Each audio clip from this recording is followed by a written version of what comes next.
Napakadami namang magluto ni hapon ng oden para magpapakain siya ng buong barangay. Hi, hello, minasan, konnichiwa. Tara, samahan nyo kami today's mini vlog. Day off nga po ulit ngayon hapon mga auntie. Kaya heto, pupunta ulit tayo sa Don Quijote. Okay lang nga po sa akin kahit saan ako'y punta ng asawa ko. Basta ang mahalaga, pinapasyal niya po kami kahit paminsan-minsan. Makauma nga menu, kinanalang jibalay ante. Katapos po ng ilang minutong biyahe, nakarating na po kami dito sa Don Quijote. Agad na nga rin pong tumingin si uncle yung hapon. Syempre tayo mga auntie, hindi po tayo magpapatalo dyan. Tamang tingin nga lang po ako dito ng mga pwedeng bilhin, kagaya po ng mga skincare. Sa sobrang dami ng mga skincare dito sa Japan, ay sobrang hirap pong mamili. Bago po ang lahat, ito nga po pala yung outfit natin ngayon mga auntie. Gandahan nga muna tong auntie nyo, parang hindi siya nilalamig.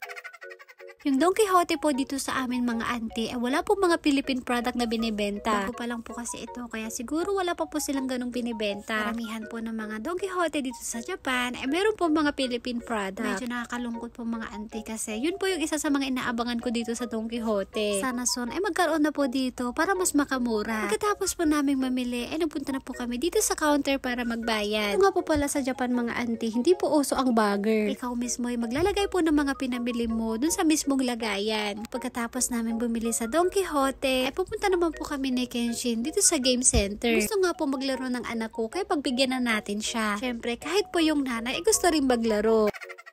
Dito nga po kami nagpunta mga auntie sa Gigo Game Center. Ito nga po yung una naming nilaro, parang si Mario. Hindi nga po namin alam kung paano laruin to, basta pindot na lang kami ng pindot.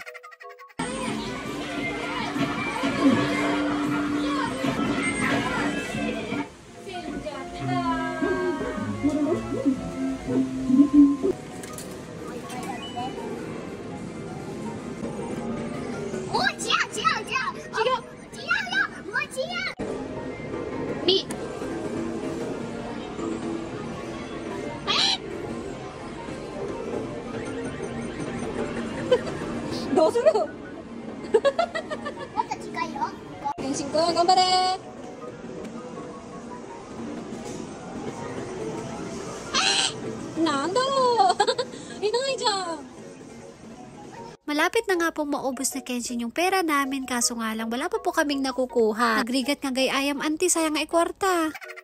Para hindi po masayang yung pera, niyaya ko na lang po maglaro si Kenshin.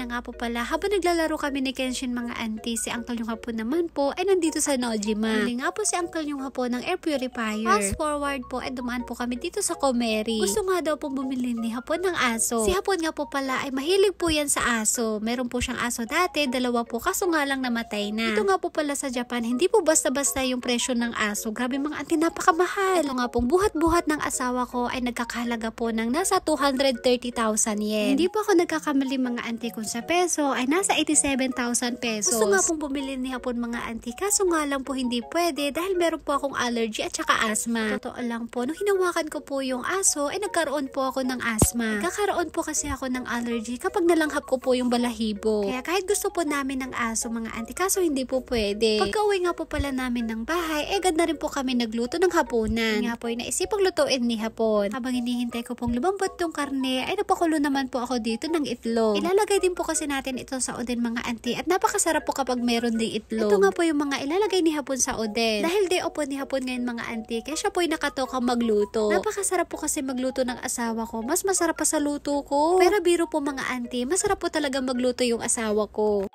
Mga auntie, sarap. Sarap. Sarap, sabaw pa, sarap niya. Naluto na nga rin po pala tong itlog mga auntie, kaya pinalatan ko muna. Masarap din po kasi yung oden, lalong-lalo na kapag merong itlog.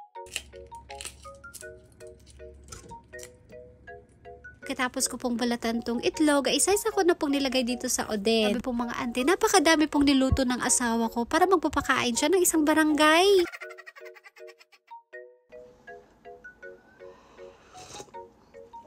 Sarap. Sarap. Para hindi po umapaw yung oden kanina mga auntie, kaya kinuha ko na po yung ibang sabaw. Si hapon naman po ay kinumutan si Kenshin dahil nakatulog na po sa sobrang pagod. Ito na nga po pala yung oden mga auntie, kaya kakain na po kami ng asawa ko.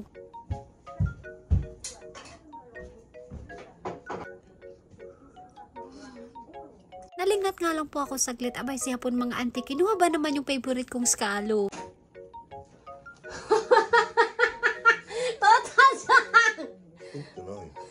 Ito nga po yung niluto ni hapon mga ante. Meron din paan ng baboy. Meron din pong labanos, scallop at saka karne. Para po magluto tong si hapon mga ante. Napakadaming sahog. Kumakain na po pala kami dito. Si Kenshi naman po ay nagising na. Ginigising ko na nga po tong anak ko para makakain na siya. Walang gusto pa po niyang matulog. Napagod ata tong si Kenshi kanina sa kakalaro. Yun lang po. Maraming salamat sa panonood. Thank you for watching. Sayonara and... Bye bye. I love you. いいね。